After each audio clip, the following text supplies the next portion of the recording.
lives and livelihoods, enslaving children, undermining democracy, ruining economies, and threatening the environment. But he also found people fighting back, subverting the intended functions of technologies to empower themselves and their communities. From Oaxaca, Mexico, where activists built community-owned digital networks that promote the solidarity and autonomy of indigenous people, to sub-Saharan Africa, where people and small businesses leverage the power of networks not to compete, but to collaborate and exchange value.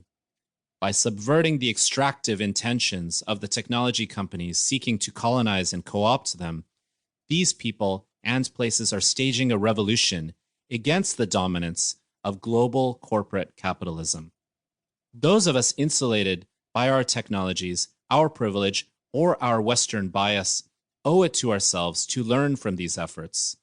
If we model these same approaches, we stand a chance of restoring our own collective agency and avoiding civilization-scale catastrophe.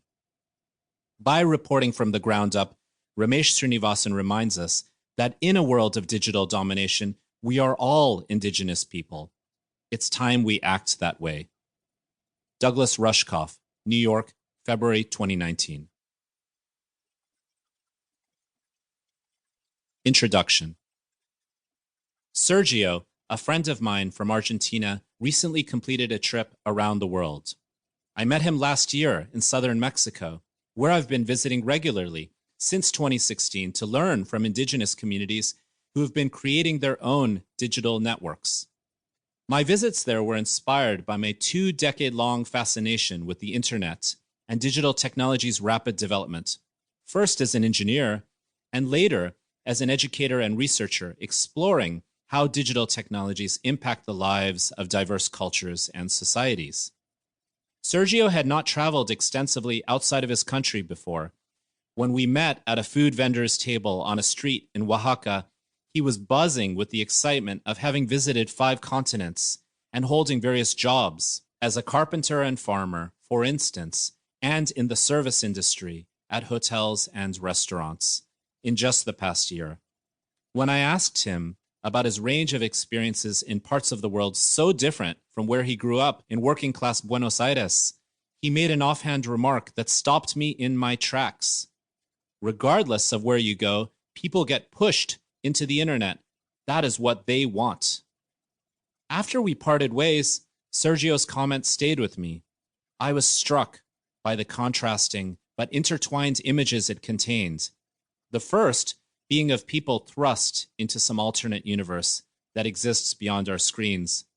The second being of people who relate to the internet as the place where we share common ground.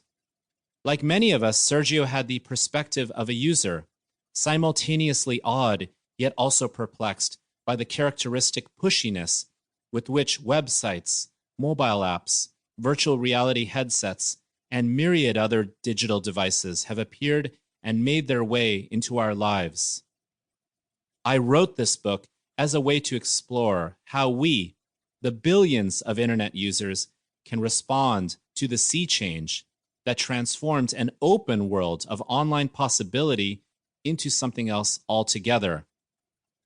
A digital landscape of walled gardens and predetermined paths already programmed for us, for which we have little visibility or control. If we are going to turn over our lives to these devices and systems, shouldn't we, at the minimum, have power over how they are designed and profited from? Shouldn't technology be people-centered, not in use and addiction, but in creation and application? As access to the internet and cell phones expands around the world, so too does the power and wealth of but a few technology companies located on the west coast of the United States, Silicon Valley in California, and in China. These companies offer services that have, without question, created value for their billions of users, providing efficient and economical ways for us to find and disseminate information, telecommute to our jobs, socialize with one another, and buy and sell goods. Many of us love the cheap prices on Amazon and how quickly the products we purchase arrive at our doorstep. Others believe that things